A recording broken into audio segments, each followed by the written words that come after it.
The town of Ravenwood, Massachusetts, was small, almost forgotten, nestled between thick, foggy woods and rolling hills. It was the kind of place that seemed untouched by time, but whispers of dark history clung to every weathered house. The locals rarely spoke of it, but everyone knew the stories, disappearances, strange sightings, and the unshakable feeling that someone or something was always watching. Ethan Harper had never believed in such tales. At 32, he was a successful architect in Boston, too busy with blueprints and deadlines to worry about superstition. But when he inherited his late uncle's property on the outskirts of Ravenwood, curiosity gnawed at him. The mansion itself was enormous, 3 stories of crumbling stone and timber, surrounded by overgrown hedges and the skeletal remains of what had once been a garden. The estate had been abandoned for decades. Ethan's father had warned him repeatedly not to go, but the chance to see his family's ancestral home was irresistible. Arriving in Ravenwood at sunset, Ethan felt a shiver crawl up his spine. The streets were eerily empty. Only the occasional stray dog barked, echoing off the walls of shuttered houses. Every home he passed seemed to follow the same unsettling pattern: a large front door, imposing and closed, and a smaller side door, always slightly ajar. He parked outside his uncle's house, a towering Gothic structure at the end of a narrow lane. The main door was locked. No response came when he knocked. With a deep breath, Ethan approached the small side door. Something about it felt wrong. It was darker than the evening around him, as if the shadows themselves had settled inside. Still, he pushed it open and stepped inside, shutting it behind him. The interior smelled of dust and decay. Wallpaper hung in tattered strips from the walls, and the faint sound of wind through broken windows made the wooden floors creak. From the shadows, a figure emerged: Harold, Ethan's uncle, who had chosen to remain in the mansion long after the family left the town. "Ethan," Harold whispered, eyes wide. "You shouldn't have come. You shouldn't have touched the door." Before Ethan could ask what he meant, the entire house echoed with a deafening, metallic ringing, like 100 bells clanging all at once. The sound vibrated through the walls, the floors, even Ethan's chest. "What? What is that?" Ethan stammered, glancing at Harold. "The curse of Ravenwood," Harold said, his voice shaking. "Every Tuesday, at exactly 7:05 p.m., it comes. Something evil.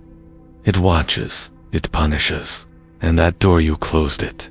Ethan's stomach dropped. He remembered the small door, and a terrible realization settled in. He had broken the one rule. Suddenly, the temperature dropped, and a gust of wind blew through the room, slamming the side door open with a violent crash. The shadows in the corners thickened, writhing like living things.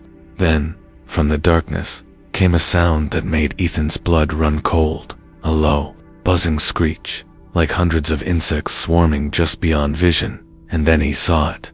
A figure, impossibly thin and twisted, hovered in the air.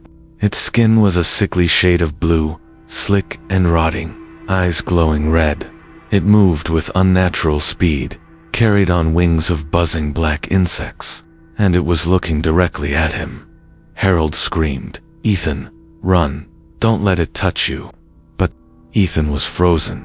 The creature lunged. Pain exploded across his back as something hard and heavy struck him. Darkness swallowed him whole. When he awoke, it was morning, and the mansion was quiet. But something had changed. A large, grotesque bump rose along his spine, mark, a curse. Harold's face was pale as he explained, "The curse has chosen you. 13 days. That's all the time you have." Outside the town of Ravenwood seemed normal again, as if nothing had happened. But Ethan knew the truth. Something ancient and malevolent had claimed him, and it would not rest until it had taken everything. Ethan's hand shook as he fumbled with his phone. But there was no signal, not a single bar. The quiet streets of Ravenwood suddenly felt like a trap. Every house seemed to loom closer, but shadows stretching unnaturally in the morning light. Harold grabbed Ethan's arm, urgency in his eyes. You can't stay here. Not alone. We need help. There's someone who can fight this. Who? What are you talking about? Ethan asked, panic rising. But Harold only shook his head and muttered, I'll explain on the way. We don't have time. They hurried to Harold's old pickup truck. As they drove toward the edge of the forest, Ethan noticed the houses they passed. The small side doors were still open, and the air around them shimmered with heat. Or was it the lingering presence of the curse? He couldn't tell. All he knew was that the buzzing sound from last night had returned, low, menacing, and persistent. Who? What is it? Ethan asked, his voice trembling. Harold exhaled shakily. It's called the Harbinger. People say it's the ghost of a man who lived here centuries ago. He was cruel, twisted. When he died, something followed him. Every Tuesday, he comes back, punishing the living for daring to close the small doors of their houses. It's hungry for fear. Ethan's stomach churned. So, last night, what happened? Harold's lips pressed into a thin line. You survived, but the mark on your back, that's the curse. You have 13 days. If it touches you again, you won't survive. And each day, it grows stronger. There's a reason no one in this town helps anyone once it chooses them. The pickup's headlights cut through the early fog as they approached a small clearing. At the center stood a solitary cabin, dark and almost hidden by towering pine trees. Harold parked, grabbed a set of keys, and handed them to Ethan. This is Dr. Victor Kane, Harold said. Paranormal investigator? Ghost hunter. If there's anyone who can save you, it's him. And he's the only one who's ever come close to surviving an encounter with the Harbinger. The cabin door creaked open, revealing Victor Kane, a tall, wiry man in his late 40s with piercing gray eyes. Shelves lined with strange artifacts, talismans, and jars filled with unidentifiable powders covered the walls. Ethan Harper. Victor's voice was calm but sharp. I've been expecting you, Harold called ahead. You've been marked. Ethan swallowed hard. Marked? By what? That thing in the house? Victor didn't answer immediately. He pulled a small notebook from his coat and flipped through it. Sketches of the Harbinger filled the pages, its glowing red eyes, skeletal blue body, and swarms of buzzing insects. Each sketch was meticulously detailed. This creature, Victor said finally, feeds on fear. It's drawn to life, but it's strongest when its victims make mistakes. Closing doors, looking directly at it, trying to fight it thrives on those moments. You have 13 days. We need to act fast, or it will finish what it started. Suddenly, a loud buzzing pierced the cabin. The lights flickered. Victor's expression hardened. It's here. It knows we're awake. Ethan froze. The same sickly blue apparition from last night hovered outside the cabin window, its eyes glowing red through the glass. The swarms of insects moved like waves in the wind, scratching against the windows. Victor grabbed a small talisman from his desk. It can't come in while these are in place, but it will try. You need to stay calm and do exactly as I say. The door rattled violently.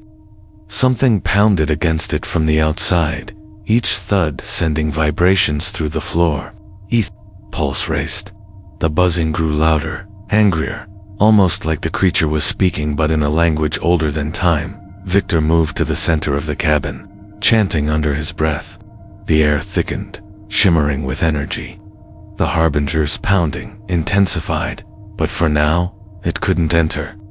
Ethan felt a flicker of hope, but deep down, he knew this was only the beginning. The night had settled over Ravenwood, thick and oppressive.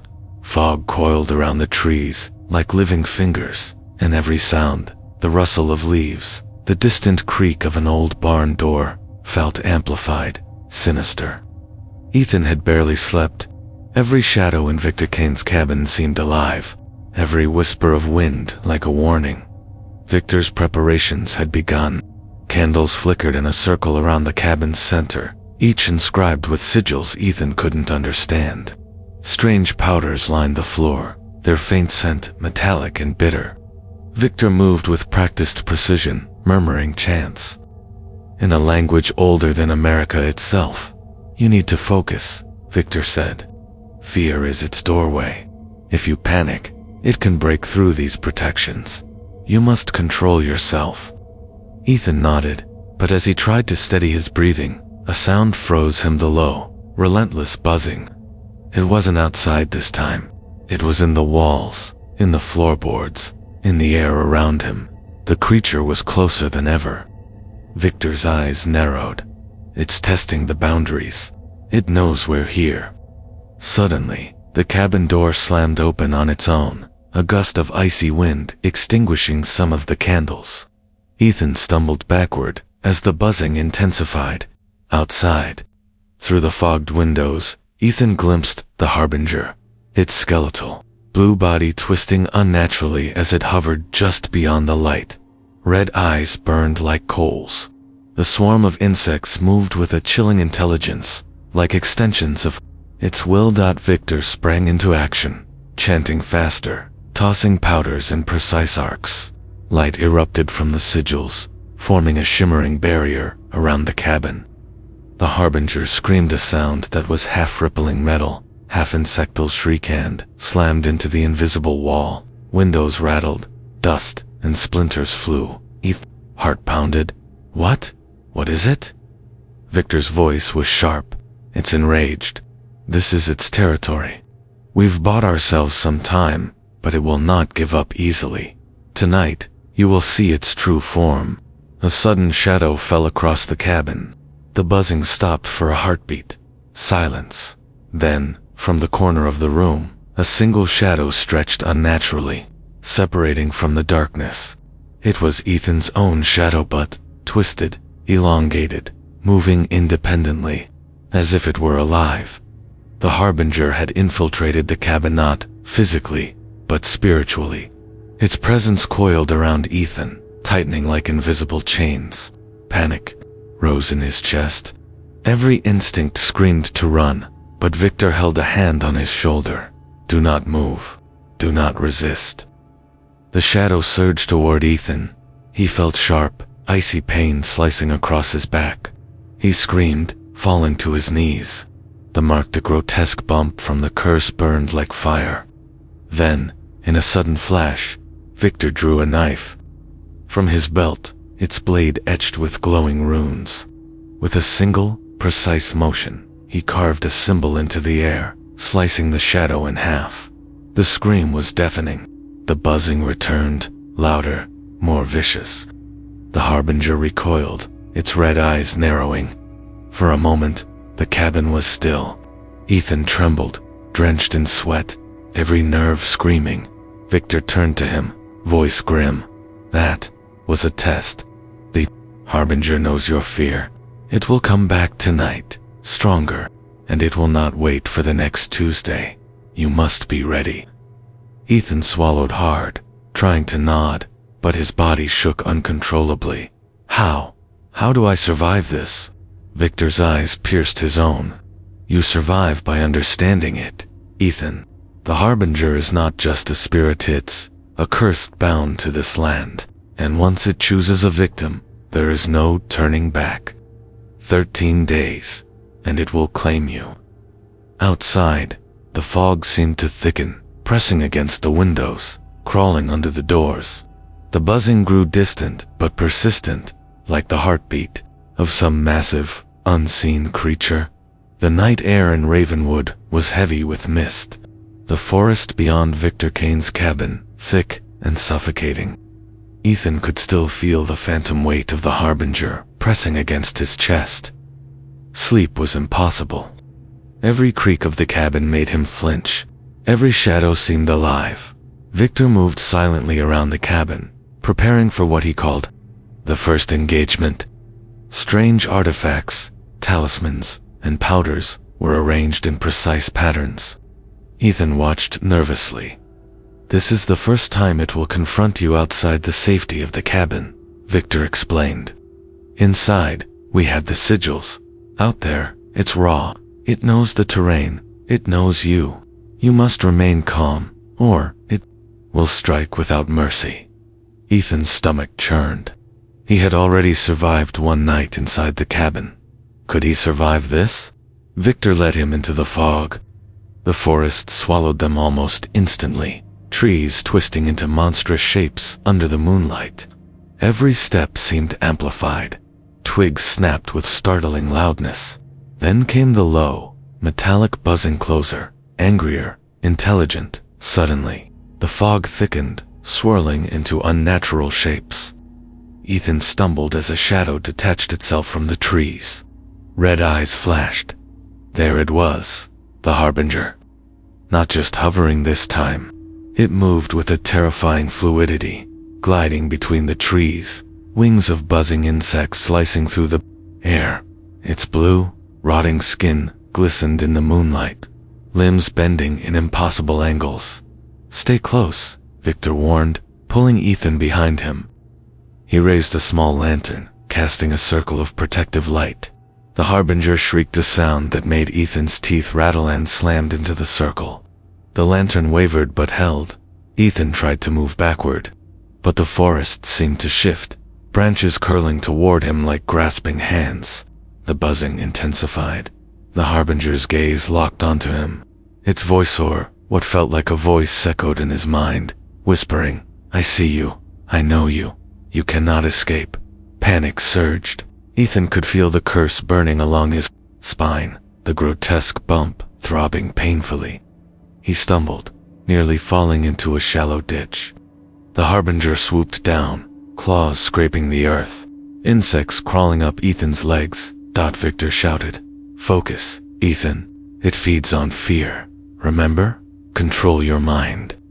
Ethan forced himself to breathe, trying to remember Victor's earlier instructions. Slowly, he calmed his racing heart, focusing on the light of the lantern. The buzzing faltered slightly as if the Harbinger could sense the shift. Victor pulled a small vial from his coat and sprinkled glowing powder into the fog. The Harbinger shrieked, twisting violently, its red eyes blazing with rage. It recoiled for a moment, giving Ethan the briefest chance to run, but the forest seemed endless. Every direction looked the same. Then something new happened. From the mist, twisted shapes began to emerge.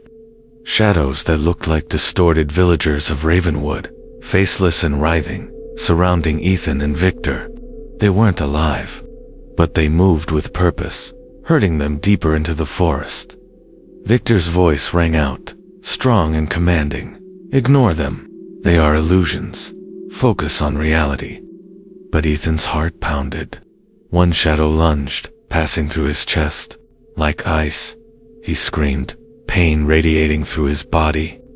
It was as if the curse had found a new way to attack.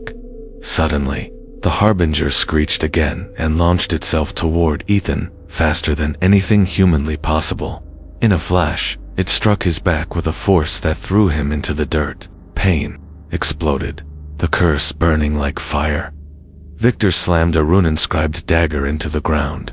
A pulse of energy rippled outward, knocking the Harbinger back. It shrieked, swirling into the fog, then disappeared, at least for now. Ethan lay on the ground, trembling, every nerve screaming in agony. The curse had grown. The bump along his spine had doubled in size overnight. He tried to rise, but Victor grabbed him. "You barely survived," Victor said, his eyes dark. Tonight was a warning. The Harbinger is escalating. It knows you, Ethan. It will come for you again, and next time, it won't retreat. Ethan looked up at the twisted silhouettes of the trees, the fog thick and suffocating. I can't do this," he whispered, voice shaking. Victor's gaze was unwavering. "You have no choice. You will survive if you fight fear, if you understand the curse. But if you falter, it will take you, and Ravenwood will claim another victim." The sun barely pierced the foggy morning as Ethan awoke in Victor's cabin. His body ached from the Harbinger's strike the night before, the grotesque bump along his spine pulsing painfully. Every movement was agony. His hands shook as he touched the mark, realizing it had grown darker and more pronounced. Victor was already preparing for the day's rituals, moving swiftly and silently. "It's learning," he said without looking up. "The curse adapts. Every encounter makes it stronger, smarter. You won't survive by hiding." Ethan swallowed hard, fear clawing at his chest. What does it want from me?" Victor paused, turning to him. "It doesn't want anything ordinary. It feeds on life, fear, and the bond to your home. The mansion, your family, it's all tied to it. And it knows you fear for what you love most. That's how it strikes." Before Ethan could respond, a low buzzing filled the cabin. The air grew cold, the candles flickering violently. The Harbinger had returned. This time, it wasn't just outside. It was inside the cabin. Shadows twisted along the walls, and Ethan's heart froze as the figure of a young girl appeared, his younger sister, Claire, standing at the edge of the room. "Claire," Ethan whispered, his voice cracking. He hadn't seen her in years. She lived in another state, but the face wasn't quite right. Her eyes were black voids, her mouth stretched unnaturally wide. Ethan moved toward her, panic rising. "This isn't real. You're not real." But the girl smiled, a horrifying, unnatural grin, and the Harbinger's buzzing intensified. Then the shadow lunged. Ethan felt icy fingers wrap around his chest, constricting him. The bump on his back flared, searing him with pain. Victor shouted, waving a talisman between them. "Do not engage it directly. It's using her image to manipulate your fear." Ethan screamed, tearing at the invisible grip. His fear was the Harbinger's weapon, and the curse pulsed through his body like wildfire. The room spun, shadows stretching and writhing around him. Then, in a sudden violent burst, Victor struck the ground with his rune-inscribed dagger. A pulse of energy erupted, separating Ethan from the apparition. The shadow of Claire vanished, replaced by a swarm of buzzing insects, crawling up the walls and across the floor. The Harbinger screeched in fury, recoiling from the protective energy. Ethan fell to his knees, trembling and gasping for air. The bump on his back throbbed, burning like fire. He had survived, but just barely. Victor knelt beside him, face grim. "It's personal now. Using someone you love. That's a new tactic. It's escalating faster than I anticipated. The curse adapts. You can't just survive, you need to fight back." Ethan's mind raced. "It's using my fears, my memories. It knows everything about me." He realized that the Harbinger wasn't just a monster outside. It was inside his mind now, feeding on every weak thought, every panic, every regret. Victor handed him a small amulet. "This will help dampen its influence, but only temporarily. You need to understand the curse, Ethan. You need to find its origin, the anchor that binds it. That's the only way to end it." Ethan swallowed, gripping the amulet tightly. Where do we start?" Victor's eyes were icy, resolute. "The mansion. Everything starts and ends there. But be warned, going back won't be like before. It knows you. It's waiting for you. And this time, it won't hold back." The Harper mansion loomed. In the distance, a monstrous silhouette against the foggy Massachusetts night. Its jagged rooftops clawed at the sky, broken windows staring like empty eyes. The closer Ethan got, the more the forest seemed to twist around them, branches scraping the truck like skeletal fingers. Victor parked on the gravel drive. Silence had fallen over the surrounding woods, heavy and unnatural. Even the wind had stopped. Ethan's stomach churned with dread. "This is it," Victor said, voice grim. "This is where the Harbinger was born, where it anchored itself. If we're going to have a chance at ending this, we confront it here." The mansion was enormous. 3 stories of rotting wood and stone, windows dark and staring. Every small side door along the building's perimeter was open, swaying slightly in the wind, or perhaps beckoning. Ethan hesitated. What? What if it's waiting for me? Victor's gaze was unwavering. It's waiting for both of us. Fear is its food, but courage. Courage is the weapon it hates most. We move carefully, stay together, and trust the rituals. They stepped inside. The air was thick, smelling of decay, and something sharper like iron and rot. Dust motes danced in the beam of Victor's lantern. The mansion groaned under its own weight, floors creaking ominously. Suddenly, a shadow flitted across the hallway. Ethan's heart leaped. He saw a figure in a tattered dress. A girl. No, a woman. Her eyes glowed red, her mouth stretching unnaturally. She smiled, blood trickling down her blue-tinged skin. "It's testing us," Victor whispered. "It knows what you fear most." Ethan froze. He could hear Whisper's voices from the past, calling his name, laughing at him, mocking him. The Harbinger was inside, using the mansion itself as its playground, turning walls and shadows into extensions of its curse. The ceiling above them groaned and cracked. From the rafters, swarms of insects, millions of them, poured down like a black waterfall. Ethan screamed, swatting at them, but they felt cold and heavy, burning like acid where they touched his skin. Victor chanted rapidly, forming a protective circle. The insects struck the barrier and scattered, but the Harbinger's red eyes appeared suddenly in the shadows behind Ethan. Its voice, like broken glass, whispered in his mind, "You can't hide. This is mine." Ethan felt the grotesque bump on his back flare, fire lancing through his spine. He stumbled, nearly collapsing. Victor grabbed him, murmuring more chants, his hands glowing with faint energy.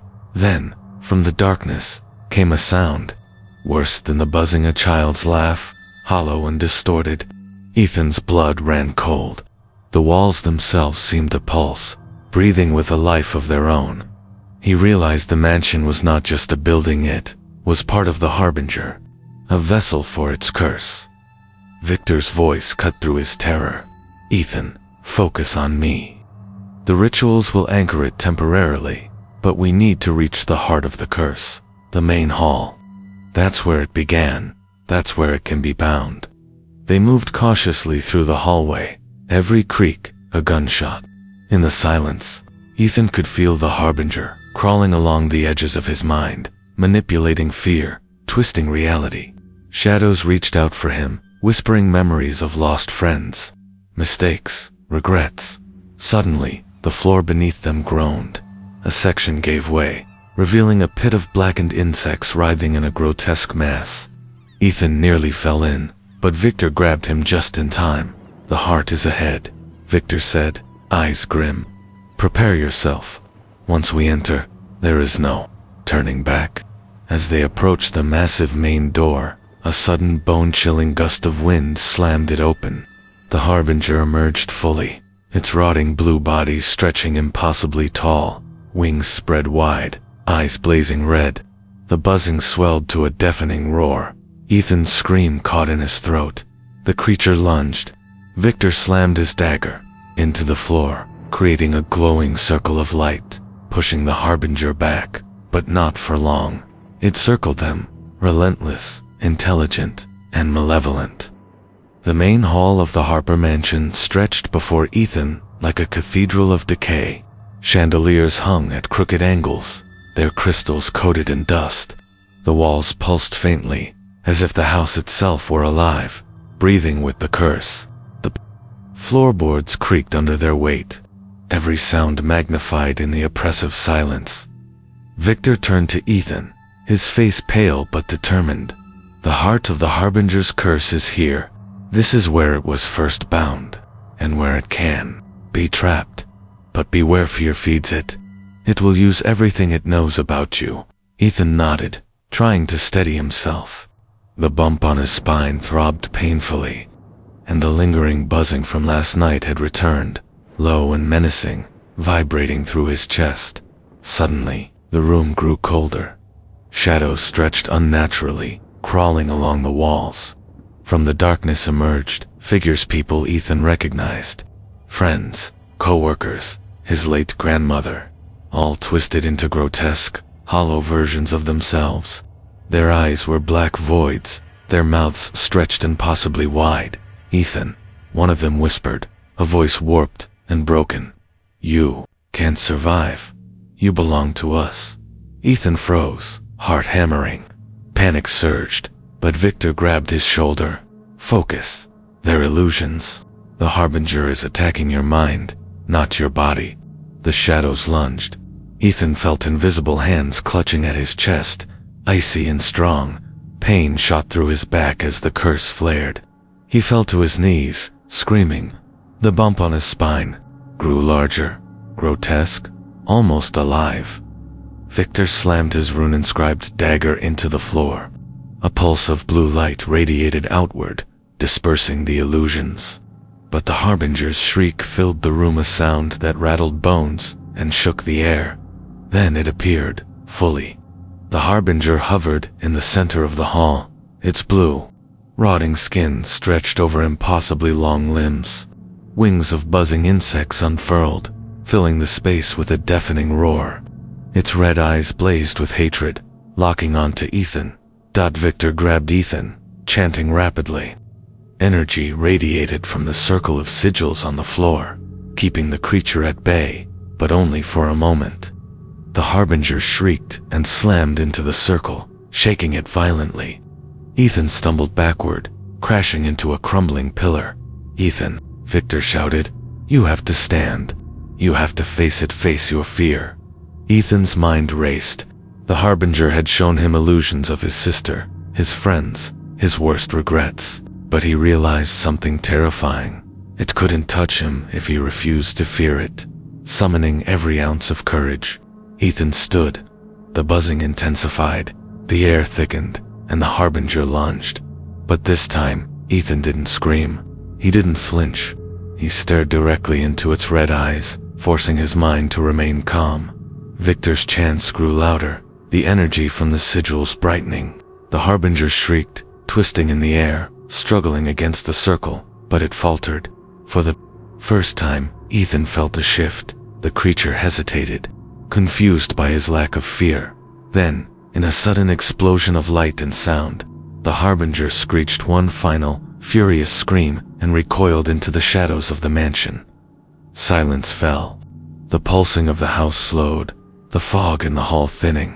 Ethan collapsed to the floor, exhausted, every nerve screaming, sweat and tears mingling on his face. Victor knelt beside him. "You've taken the first step," he said quietly. "But this isn't over. The Harbinger is bound, but not destroyed. It will return, stronger, smarter, and it will test you again." Ethan swallowed hard, touching the bump on his spine. It hadn't disappeared. It was a reminder. The curse still lived, and every day brought it closer to claiming him. Dawn broke over Ravenwood, but it brought no relief. The fog clung to the streets like a living shroud, and the mansion loomed in the distance, silent yet menacing.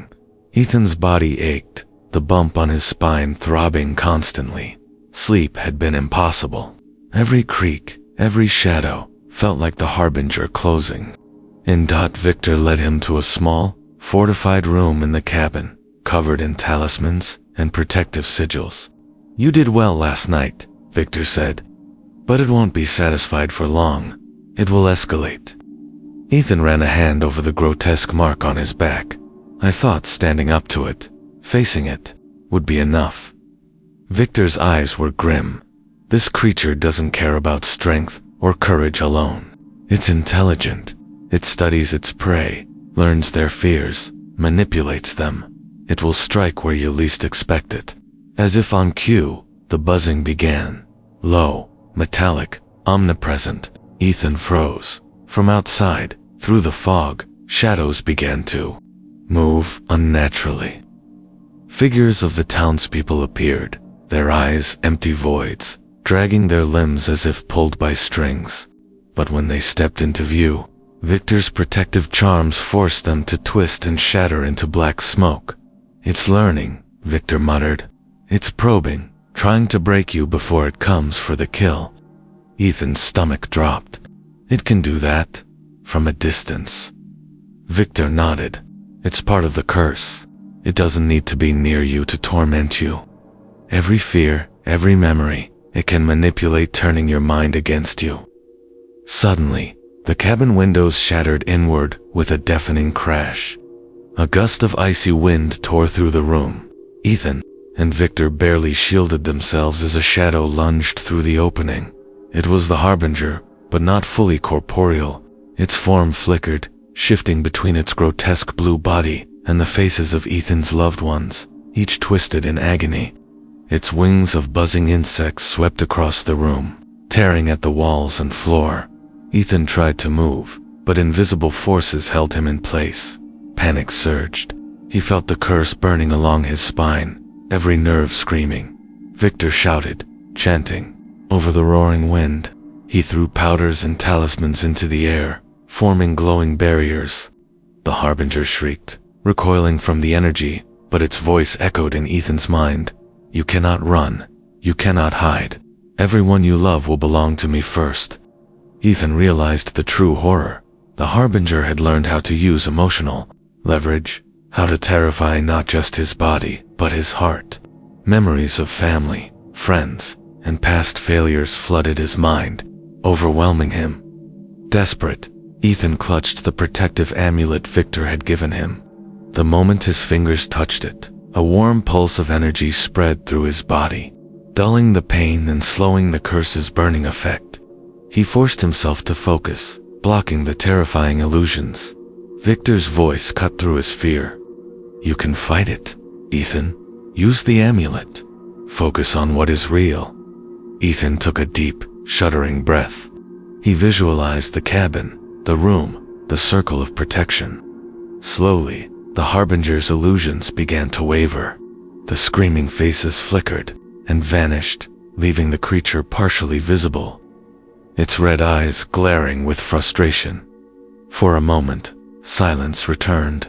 Ethan sank to the floor, exhausted but alive. The bump on his spine had grown again. It was a reminder that survival had come at a cost. Then came a faint, familiar whisper from the corner of the room. Ethan's heart froze. Soon, someone you trust will betray you, and I will feast. Ethan turned toward Victor, whose face had gone pale. He didn't speak, but his eyes flickered with something Ethan hadn't noticed before. Worry, fear, doubt. The night was pitch black, the fog outside the cabin thicker than ever. Ethan's nerves were frayed. Every shadow seemed alive, every whisper of wind, a warning. The bump on his back throbbed relentlessly, each pulse a reminder. Time was running out. Victor moved silently, preparing a series of intricate talismans. Tonight, he said quietly, we strike at the source. The Harbinger's power is anchored in the mansion. If we don't sever it, you won't survive the remaining days. Ethan swallowed hard. And if we fail? Victor's eyes hardened. If we fail, it claims everything you love. And then you? They approached the Harper mansion cautiously. Every small door along the perimeter seemed to sway, almost breathing. The buzzing began immediately low, menacing, omnipresent. Ethan could feel it vibrating in his chest, rattling his bones. Inside, the mansion was alive with shadows. Hallways stretched unnaturally, walls pulsing. The Harbinger emerged from the darkness, its red eyes fixed on Ethan. It was larger now. Its blue, rotting body stretched and contorted, wings thrumming with swarms of insects. Ethan's chest tightened as illusions appeared, the twisted faces of everyone he had ever cared about, all calling for help, all trapped. The Harbinger fed on his panic, circling him with predatory precision. Victor grabbed Ethan's arm.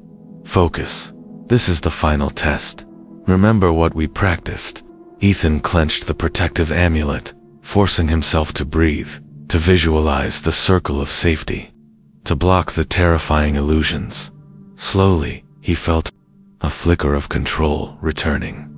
But then came a sound that froze his blood a low metallic groan, like the mansion itself, screaming. The Harbinger struck the floor, shattering wood, sending a swarm of insects into the air. One struck Ethan's chest, Pain exploded, the curse burning hotter than ever. Victor leaped forward, chanting violently, thrusting his dagger into the ground. The circle of energy flared, pushing the Harbinger back, but only briefly. And then it happened. From the fog and shadows, a figure emerged behind Victor, someone Ethan recognized instantly. Harold. Harold, Ethan gasped. You're helping it? Harold's eyes glowed unnaturally red. A twisted grin spread across his face. It's the only way to survive, he whispered. The curse chooses its own, and I've already been claimed. The betrayal hit Ethan like a lightning strike. Victor shouted, but it was too late. The Harbinger lunged at Victor, its wings spreading, buzzing deafeningly. The protective circle flickered violently. Victor was thrown across the hall, slamming into a wall. The Harbinger hovered over him, teeth gnashing, claws tearing at the air. Ethan's heart raced. Fear threatened to overwhelm him, but he clenched the amulet harder. The Harbinger's red eyes locked on Ethan. You cannot save them, it whispered inside his mind. I will have everything you love. Ethan's fear burned, but then he remembered Victor's words. Courage is the weapon it hates most. Taking a deep breath, he stepped forward, standing tall despite the searing pain in his back. Enough, he shouted, voice trembling but firm. I'm not afraid of you. The Harbinger shrieked, wings thrashing violently. The illusions of his loved ones flickered and vanished. The mansion quaked. Swarms of insects scattered. Victor, gasping and battered, managed to chant louder. Throwing the talismans around the heart of the mansion, the energy built to a blinding crescendo. The Harbinger screamed one final ear-piercing scream before it was forced backward, crashing into the mansion's walls. Its red eyes flashed with fury, then suddenly it was gone. Silence fell. Ethan collapsed to the floor, sweat and blood mingling, every nerve trembling. The bump on his spine was still there, but smaller. The curse had weakened, though not completely gone. Victor knelt beside him. You've survived the final test. For now, the Harbinger is bound, but not destroyed. It may return, and the curse it may never truly leave. Ethan looked around the mansion, its shadows still thick, still alive. He realized with a shiver. The battle was over, but the terror of Ravenwood would haunt him forever. The fog over Ravenwood hung thick, suffocating, and the mansion loomed like a monstrous sentinel. Ethan's muscles ached, his lungs burned, and the grotesque bump along his spine throbbed relentlessly. He had survived the Harbinger's attacks, endured illusions, betrayal, and raw terror, but now he faced the ultimate test, the heart of the curse itself. Victor laid out the final preparations, inside the mansion's grand hall. Candles flickered, talismans were arranged in intricate patterns, and powders of every color glimmered faintly. Tonight, Victor said, voice tight with urgency, we end this. We bind it, or you die. There's no second chance. Ethan gritted his teeth, gripping the protective amulet. He nodded, though his hands shook. Fear still lingered, but now it was tempered with determination. He had no choice. Suddenly, the mansion groaned violently. Shadows twisted along the walls, coalescing into forms that had haunted him for weeks. Loved ones, friends, even strangers, all distorted and screaming.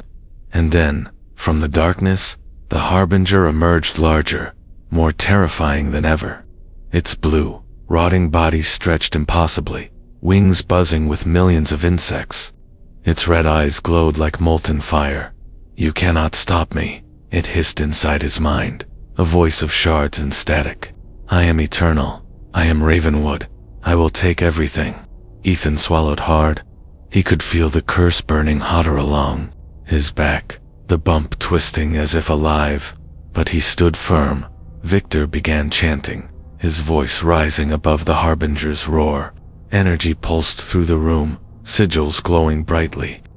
Ethan joined in, focusing on the amulet, imagining a chain of light connecting him to the circle. To Victor, to the protective spells. The Harbinger shrieked, flinging swarms of insects toward them. Ethan raised the amulet, light radiating outward. The swarm recoiled, scattering into shadows. The creature lunged, claws extended, but Victor thrust his dagger into the floor, releasing a pulse of pure energy that slammed the Harbinger backward. But then came the final twist. The Harbinger whispered, low and terrifying, "The curse cannot be destroyed, only transferred." Ethan's blood ran cold. He realized the truth. Someone had to bear the curse, or the Harbinger would consume all. Suddenly, Victor faltered, pain flashing across his face. Ethan turned. Harold's betrayal had not ended.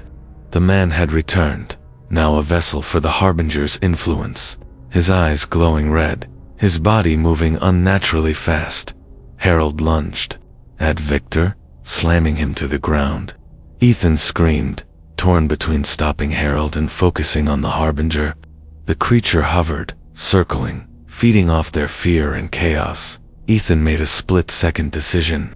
Using the amulet, he created a surge of energy that enveloped both Harold and the Harbinger. Pain shot through his body, the bump on his back flaring with a burning intensity. He screamed, vision blurring, but he held his focus. One act, one sacrifice to bind the curse. The Harbinger shrieked, claws striking, but Ethan's will held. The swirling energy pulled the creature inward, binding it, forcing it into the amulet itself. Harold collapsed, freed from the curse, but unconscious. The mansion shook violently. Shadows screamed and twisted, then vanished. Silence fell. Ethan collapsed to the floor, every nerve screaming, sweat and blood mingling. The bump on his back had shrunk, now faint, a permanent reminder that the curse was contained, but never fully gone. Victor staggered to his feet, exhausted. "You did it. But remember," he said, voice quiet, solemn, "it's not gone, Ravenwood. The curse, it will always linger. You carry its anchor now. Be vigilant. Fear will try to return." Ethan nodded weakly, gripping the amulet. He realized the truth. Survival came at a cost. He had faced unimaginable terror, stared into the abyss, and lived, but the Harbinger's shadow would haunt him forever. Outside, the fog slowly lifted. The mansion stood silent, still, yet the buzzing lingered faintly in the distance, like a heartbeat waiting to return. Ethan knew one thing for certain: Ravenwood was never truly safe, and he would never forget the curse that had almost claimed him. Weeks later, Ethan returned to the city, trying to resume a normal life. But at night, when the wind rustled through the trees, or a shadow flickered in the corner of his room, he felt the faint pulse of the amulet, a reminder that the Harbinger slept, but was not gone. And somewhere, deep in Ravenwood, the curse waited for the next victim.